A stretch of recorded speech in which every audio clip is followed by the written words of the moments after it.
자, 우리 한번 상상해 볼까요? 지금 우리는 예루살렘 성벽 재건 현장, 그 한 가운데에 서 있습니다. 성벽 밖에서는 적들이 계속해서 위협하고 조롱하고 있지만 성벽 안에서는 백성들이 정말 한마음으로 무너진 성벽을 다시 쌓고 있어요. 겉으로만 보면 와, 정말 감동적이고 모든 게 잘 되어가는 하나님의 역사처럼 보입니다. 하지만 오늘 우리가 함께 들여다볼 느헤미야 5장은요. 진짜 무서운 전쟁은 성벽 밖이 아니라 바로 그들 안에서 벌어지고 있었다고 아주 충격적인 이야기를 들려줍니다. 여러분, 하나님의 일이 무너질 때를 가만히 보면요. 크게 두 가지 패턴이 있어요. 밖에서 공격해서 무너뜨리거나 안에서부터 썩어서 무너지게 만드는 거죠. 그런데 재밌는 건 외부의 공격은 오히려 공동체를 더 단단하게, 똘똘 뭉치게 만들 때가 많다는 거예요. 진짜 위험한 건 바로 이 두 번째, 내부의 부패입니다. 이건 공동체의 기초를 그냥 송두리째 흔들어 버리거든요. 느헤미야 5장이 바로 그 이야기, 그 보이지 않는 내부 전쟁에 대한 정말 생생한 기록인 셈이죠. 당시 사람들의 헌신은 정말 대단했습니다. 한번 상상해 보세요. 한 손에는 벽돌을 쌓는 연장을 들고 다른 한 손에는 언제 쳐들어올지 모르는 적을 막기 위한 무기를 들고 있었던 거예요. 외부의 위협에 맞서서 어떻게든 이 공동체를 지켜내겠다, 이런 결의가 느껴지는 장면이잖아요. 모든 것이 정말 순조롭게 진행되는 것처럼 보였습니다. 네, 그런데 말이죠. 바로 그 뜨거운 헌신의 현장, 그 가장 깊은 곳에서부터 이런 절망적인 질문이 터져나오기 시작했습니다. 아니, 분명히 나는 지금 하나님의 일을 하고 있는데 왜 내 가정과 내 인생은 점점 더 깊은 수렁으로 빠져드는 걸까? 이거 그냥 옛날 사람들만의 질문일까요? 어쩌면 바로 오늘 저와 여러분의 이야기일지도 모릅니다. 백성들의 첫 번째 절규는 가장 비본적인 문제였어요. 바로 생존에 대한 거였죠. 성벽 공사에 모든 시간과 힘을 쏟다 보니까 정작 자기 가족들이 먹을 양식을 구할 수가 없었던 겁니다. 하나님의 일을 하다가 굶주리게 된 이 아이러니, 정말 가슴 아픈 외침이죠. 두 번째 외침은요, 이제 삶의 기반이 통째로 무너지고 있다는 신호였습니다.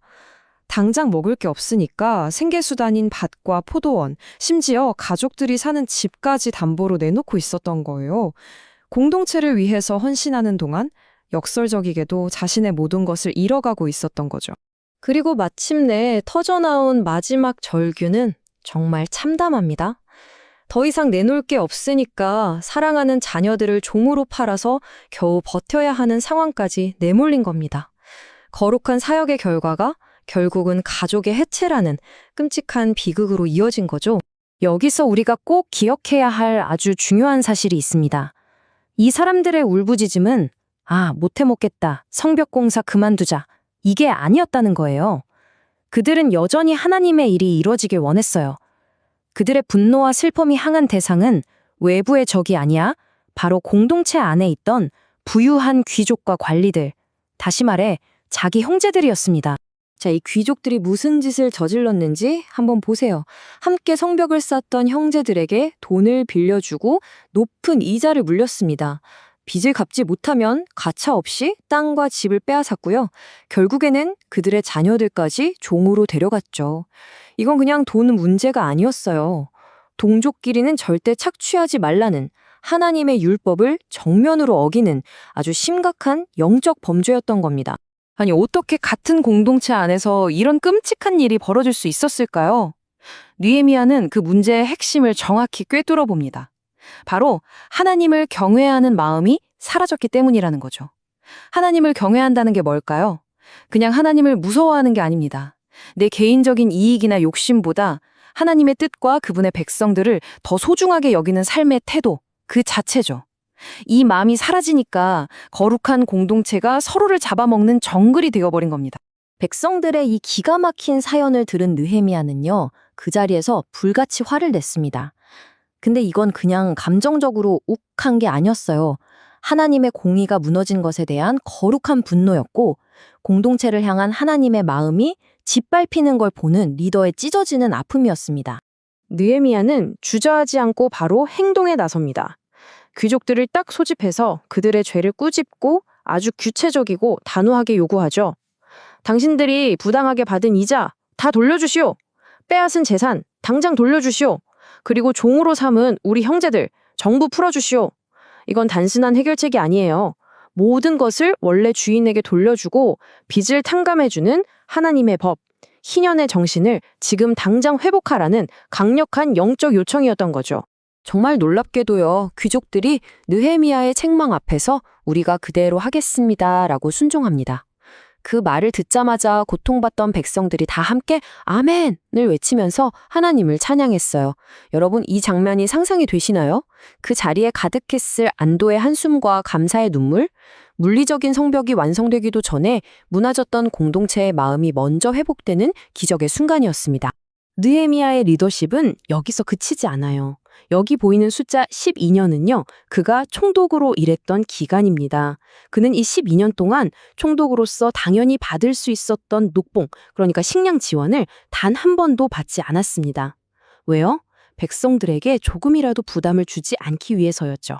결국 느헤미야는 말이 아니라 자신의 삶으로 메시지를 증명해 보인 겁니다.